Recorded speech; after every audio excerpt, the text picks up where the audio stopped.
بسم اللہ الرحمن الرحیم۔ السلام علیکم ورحمۃ اللہ وبرکاتہ۔ سعودی عرب کی ایک عدالت میں ایک مقدمہ کا فیصلہ سنایا گیا اور قاضی خود رونے لگا۔ ساتھ میں جتنے لوگ موجود تھے سب کی آنکھیں بھیگ گئی۔ 90 سال کی بوڑھی کے 2 بیٹے تھے۔ بوڑھی عورت اپنے چھوٹے بیٹے کے پاس رہتی تھی۔ ایک دن بڑا بیٹا آیا اور کہنے لگا کہ ماں میرے ساتھ رہے گی۔ اس کے بھائی نے سنا تو وہ رونے لگا اور کہنے لگا سب کچھ ٹھیک جا رہا تھا کہ دوسرا بیٹا جو شہر میں رہتا تھا وہ اپنی ماں کو لینے آ گیا اور اس کا مطالبہ تھا کہ اتنے عرصے تم نے ماں کو رکھا، اب میں اپنے پاس رکھوں گا۔ چھوٹے کے لیے یہ ایسا تھا جیسے کسی نے جان سے بڑھ کر کچھ مانگ لیا ہو۔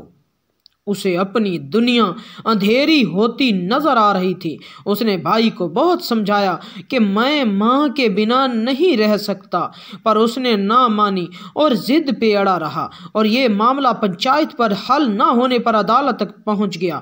قاضی نے پہلے کوشش کی کہ دونوں کے بیچ صلح ہو جائے، پر ایسا نہ ہوا تو قاضی نے ماں کو عدالت میں لانے کو کہا، اور جب اسے لایا گیا تو قاضی نے اس سے پوچھا کہ آپ کو کس کے ساتھ رہنا ہے؟ وہ بوڑھی ماں اپنے دامن سے آنکھوں کو خشک کر کے کہنے لگی، میرے لیے یہ فیصلہ کرنا دشوار ہے۔ یہ دونوں بیٹے میری 2 آنکھیں ہیں اور کیسے میں ایک بچے کے حق میں دوسرے کے خلاف فیصلہ کر سکتی ہوں؟ میرے لیے دونوں برابر ہیں۔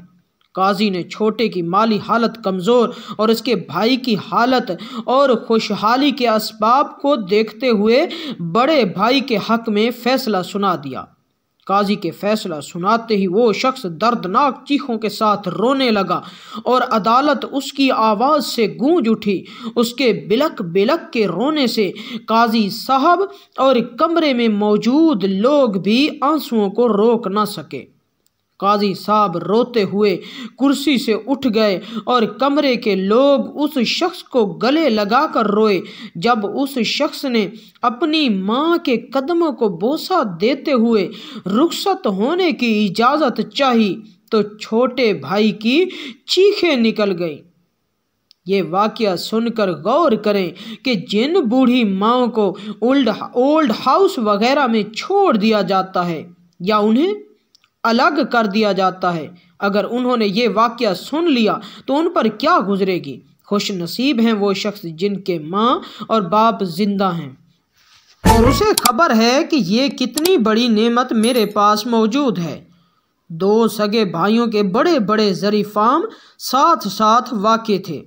دونوں 40 سال سے ایک دوسرے سے اتفاق سے رہ رہے تھے۔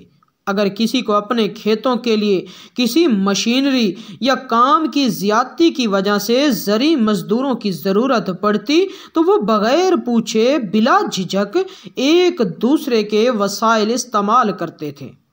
لیکن ایک دن کرنا خدا کا یہ ہوا کہ ان میں کسی بات پر اختلاف ہو گیا اور کسی معمولی سی بات سے پیدا ہونے والا یہ اختلاف ایسا بڑھا کہ ان میں بول چال تک بند ہو گئی، اور چند ہفتوں بعد ایک صبح ایسی بھی آ گئی کہ وہ ایک دوسرے کے سامنے کھڑے گالی گلوچ پر اتر آئے۔ اور پھر چھوٹے بھائی نے غصے میں اپنا بلڈوزر نکالا اور شام تک اس نے دونوں گھروں کے درمیان ایک گہری اور لمبی کھاڑی کھود کر اس میں دریا کا پانی چھوڑ دیا۔ اگلے ہی دن ایک ترکان کا وہاں سے گزر ہوا تو بڑے بھائی نے اسے آواز دے کر اپنے گھر بلایا اور کہا کہ وہ سامنے والا فارم ہاؤس میرے بھائی کا ہے جس سے آج کل میرا جھگڑا چل رہا ہے۔ اس نے کل بلڈوزر سے میرے اور اپنے گھروں کے درمیان جانے والے راستے پر ایک گہری کھاڑی بنا کر اس میں پانی چھوڑ دیا ہے۔ میں چاہتا ہوں کہ میرے اور اس کے فارم ہاؤس کے درمیان تم 8 فٹ اونچی باڑ لگا دو، کیونکہ میں اس کا گھر تو دور کی بات ہے اس کی شکل بھی نہیں دیکھنا چاہتا، اور دیکھو مجھے یہ کام جلد از جلد مکمل کر کے دو جس کی میں تمہیں منہ مانگی اجرت دوں گا۔ ترکان نے سر ہلاتے ہوئے کہا، مجھے پہلے آپ وہ جگہ دکھائیے جہاں سے میں نے باڑ کو شروع کرنا ہے تاکہ ہم پیمائش کے مطابق ساتھ والے قصبے سے ضرورت کے مطابق مطلوبہ سامان لا سکیں۔ موقع دیکھنے کے بعد ترکھان اور بڑا بھائی ساتھ واقع ایک بڑے قصبے میں گئے اور 3-4 متعلقہ مزدوروں کے علاوہ ایک بڑی پک اپ پر ضرورت کا تمام سامان لے کر آ گئے۔ ترکھان نے اسے کہا کہ اب آپ آرام کریں اور اپنا کام ہم پر چھوڑ دیں۔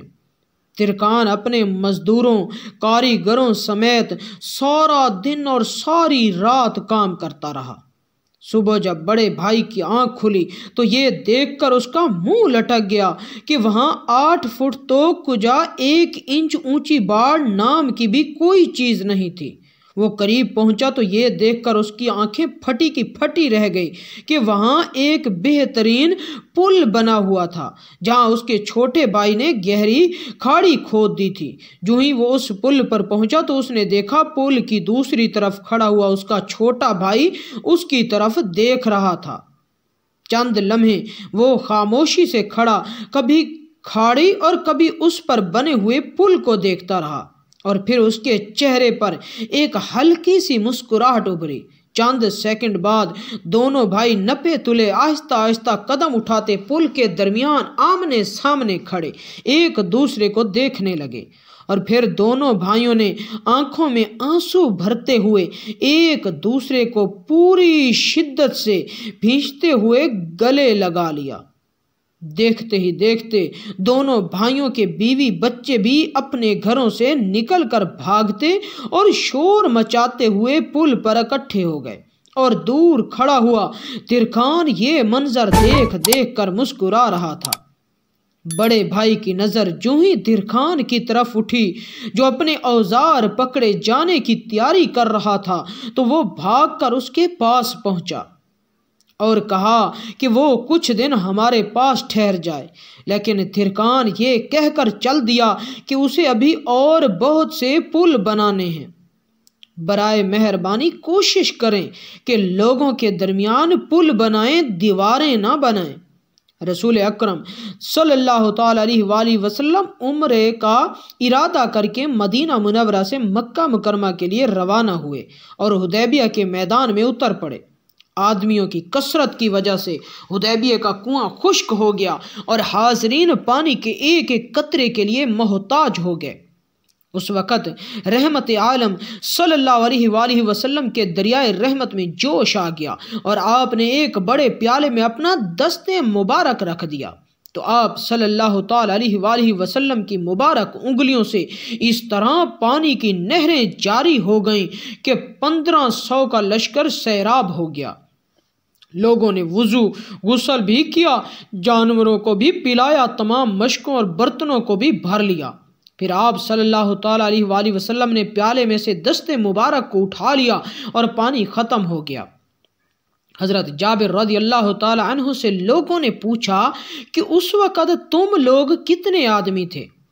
تو انہوں نے فرمایا کہ ہم لوگ 1500 کی تعداد میں تھے، مگر پانی اس قدر زیادہ تھا۔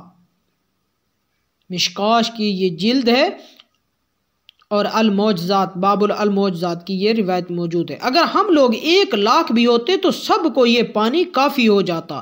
یہ حدیث بخاری شریف میں بھی ہے اور حضرت جابر رضی اللہ تعالی عنہ کے علاوہ حضرت انس، حضرت برا بن عازب رضی اللہ تعالی عنہ کی روایتوں میں سے بھی انگلیوں سے پانی کی نہریں جاری ہونے کی حدیثیں مروی ہیں۔ سبحان اللہ۔ ناظرین و سامعین، ویڈیو اچھی لگی تو لائک کر دیں۔ ایسی انٹرسٹ اسٹوری اور دلچسپ سبق واقعات کے لیے ہمارے چینل کو سبسکرائب کر کے ساتھ والے لگے بیل کے آئیکن کو